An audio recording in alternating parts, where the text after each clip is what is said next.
Lebah adalah serangga yang ditakuti banyak orang karena sengatannya yang menyakitkan. Tetapi walaupun demikian, lebah adalah salah satu serangga yang sangat penting untuk kehidupan di muka bumi ini. Selamat datang di channel Si Kreatif. So, kenapa sih lebah madu atau lebah apapun bisa dikatakan penting? Oke, let's check it out. Lebah madu mencakup sekitar 7 spesies dalam genus Apis dari sekitar 20.000 spesies yang ada. Saat ini dikenal sekitar 44 subspesies. Mereka memproduksi dan menyimpan madu yang dihasilkan dari nektar bunga. Selain itu, mereka juga membuat sarang dalam malam yang dihasilkan oleh para lebah pekerja di koloni lebah madu. Lebah madu yang ada di alam Indonesia adalah Apis andreniformis, Apis cerana, dan Apis dorsata. Tak khusus di Kalimantan terdapat Apis koschevnikovi. Jika kita ingin mengetahui sejarah lebah madu, maka kita perlu mengetahui bahwa lebah madu telah dikenal oleh manusia sejak zaman budaya-budaya kuno beberapa ribu tahun yang lalu. Budidaya lebah madu yang kini populer berasal dari kawasan Laut Tengah atau Afrika Utara, Eropa Selatan, dan Asia Kecil yang selanjutnya menyebar ke seluruh wilayah dunia. Bangsa Mesir kuno menyebut corong dari tanah liat sebagai sarang lebah. Kemudian, dari keranjang anyaman. Di Afrika, lebah madu dipelihara dalam bongkahan kayu berbentuk silinder dan sarang tersebut digantung di pohon. Bangsa Rusia sebagai pengembang lebah madu secara modern malahan disebut sebagai daerah lahan madu. Rusia mulai mengembangkan peternakan madu sejak abad ke-10 hingga kini secara besar-besaran. Mereka yang menemukan sarang lebah madu yang bisa dipindah-pindahkan.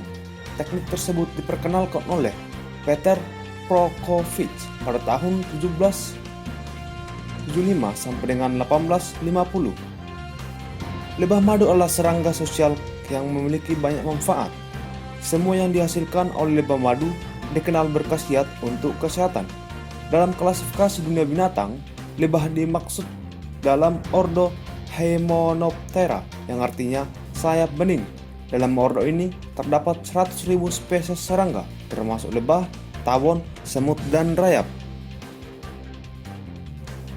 Di dunia, ada 7 spesies lebah madu yang sudah diketahui, yaitu Apis dorsata, Apis laboriosa, Apis mellifera, Apis florea, Apis andreniformis, Apis cerana, dan Apis koschevnikovi. Akhir-akhir ini ditemukan lagi spesies lebah madu baru, yaitu Apis nigrocinta di Sulawesi dan Apis nuluensis di Kalimantan. Dengan ditemukannya 2 spesies baru, jenis lebah yang telah dilaporkan ada 9. Apis dorsata, lebah raksasa, lebah hutan, tawon gung, odeng madu atau sialang adalah lebah madu yang hidupnya masih liar. Lebah madu ini masih sulit dibudidayakan karena selain sifatnya agresif dan galak, lokasi tempat sarangnya sering berada di tempat-tempat yang sangat tinggi. Sarangnya bisa ditemukan tergantung di cabang pohon, loteng, atau bukit batu yang terjal. Satu koloni menghuni sebuah sisiran yang ukurannya bisa sampai sangat besar. Pada satu pohon bisa terdapat 5-10 koloni. Produk utama Apis dorsata adalah madu dan malam, dengan produksi madu mencapai 10-20 kg per koloni per panen. Bahkan dari sarang yang besar, produksinya bisa mencapai 30 kg. Madu yang dihasilkan dinamakan madu hutan. Lebah berwarna bening hitam ini dapat tinggal di dataran 0-1000 meter di atas permukaan laut dan hanya berkembang di kawasan subtropis dan tropis Asia seperti Indonesia, Filipina, dan negara-negara Asia lainnya. Madu hutan disebut juga madu multiflora karena terbuat dari bermacam-macam bunga tanaman yang berlainan. Umumnya, madu hutan berwarna coklat kehitaman karena madu hutan banyak mengandung mineral, enzim, dan berbagai zat bermanfaat lainnya yang lebih lengkap bila dibandingkan dengan jenis madu lainnya yang warnanya lebih terang. Lebah madu selalu hidup berkoloni. Rata-rata setiap koloni berkisar 60-70 ribu lebah dalam satu sarang. Walaupun populasi yang demikian padat, lebah mampu melakukan pekerjaannya secara terencana dan teratur rapi.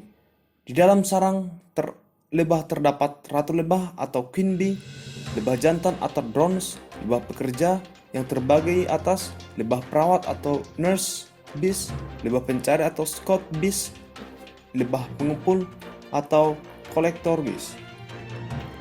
Ratu lebah mempunyai tubuh yang lebih besar dan berat, 2,8 kali berat lebah pekerja. Setiap koloni lebah hanya ada satu ratu lebah. Jika dalam satu koloni ada 2 lebah, maka keduanya akan saling membunuh untuk mendapatkan kedudukan sebagai ratu lebah.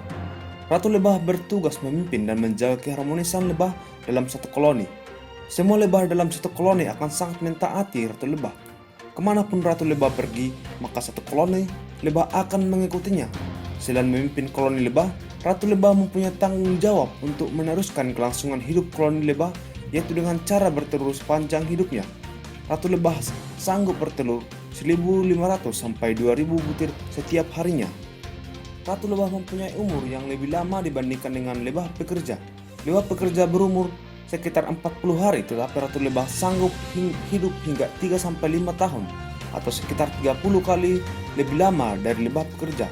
Rahasia ratu lebih lama dalam umurnya adalah disebabkan ratu lebah mengkonsumsi royal jelly sepanjang hidupnya, sedangkan lebah pekerja hanya mengkonsumsi royal jelly selama 3 hari pada saat menjadi larva.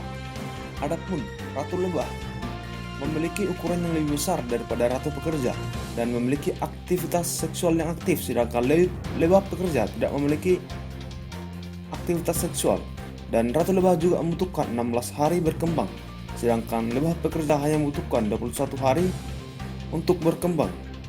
Lebah pekerja biasa disebut juga sebagai lebah betina. Lebah inilah yang memiliki tanggung jawab pekerjaan sepanjang hidupnya. Ukuran tubuh lebah pekerja lebih kecil daripada lebah ratu dan lebah jantan. Bentuk tubuhnya ramping, warnanya hitam kecoklatan, dan ekornya mempunyai sengat yang lurus dan berduri.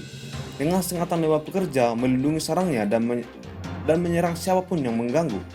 Lebah pekerja mempunyai tanggung jawab pekerjaan yang berbeda-beda sesuai dengan umur lebah pekerja tersebut.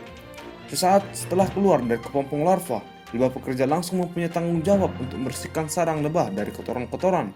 Ketika umur 3-10 hari, lebah pekerja ini menghasilkan royal jelly yang sangat dibutuhkan larva, lebah, dan ratu lebah. Royal jelly dihasilkan lebah muda setelah lebah tersebut mengkonsumsi madu dan bipolen. Royal jelly dihasilkan dari kelenjar lebah yang berada di sekitar leher lebah tersebut. Lebah madu ini kemudian bertugas memberi makan larva dan ratu lebah. Perlu diketahui, ratu lebah mengkonsumsi royal jelly sepanjang hidupnya. Setelah lebah pekerja berusia sekitar 3 minggu, lebah mempunyai tugas baru di luar sarangnya, yaitu bertugas mencari nektar bunga yang akan diolah menjadi madu dan tepung sari bunga yang diolah menjadi bipolen. Lebah terbang mencari bipolen dan madu dengan menghinggap beribu-ribu bunga yang sedang merekah. Lebah menghisap setetes nektar dengan alat hisapnya dan menyimpannya ke dalam kantong madu yang ada di dalam tubuhnya. Untuk memperoleh sekitar 375 gram madu, maka lebah harus mondar-mandir sebanyak 75.000 kali untuk mengambil nektar. Untuk jumlah madu yang dikumpulkan sebanyak itu, lebah bekerja menempuh jarak terbang yang setara dengan 4-6 kali keliling bumi. Bayangkan betapa sibuknya sebuah koloni lebah. Lebah madu biasanya mencari nektar yang berjarak sekitar 3 km dari sarangnya. Selanjutnya adalah lebah perawat atau nurse bee.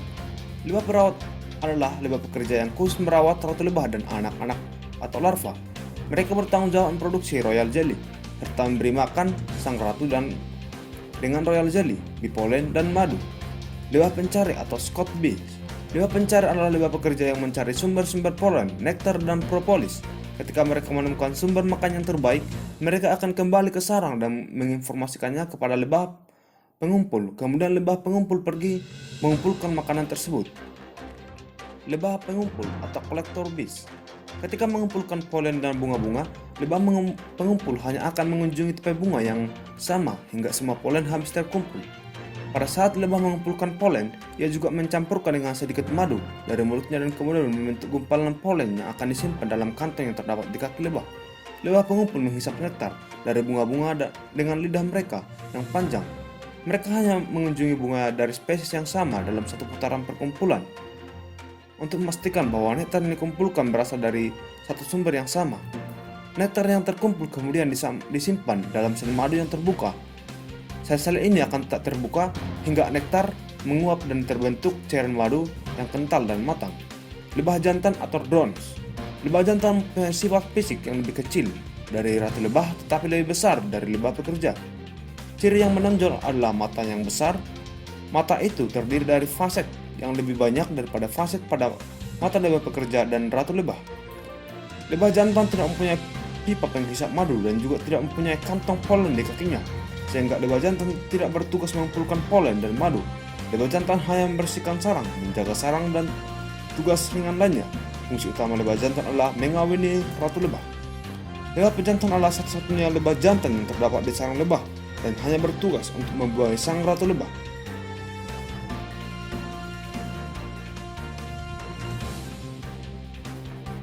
16 hari setelah ratu lebah yang baru lahir, ia terbang ke tempat lebah jantan yang telah menunggu kedatangannya. Setelah membuahi sang ratu, lebah jantan ini akan kemudian mati.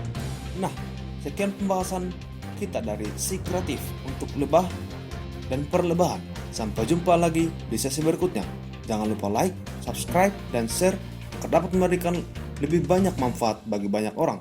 Terima kasih. See you.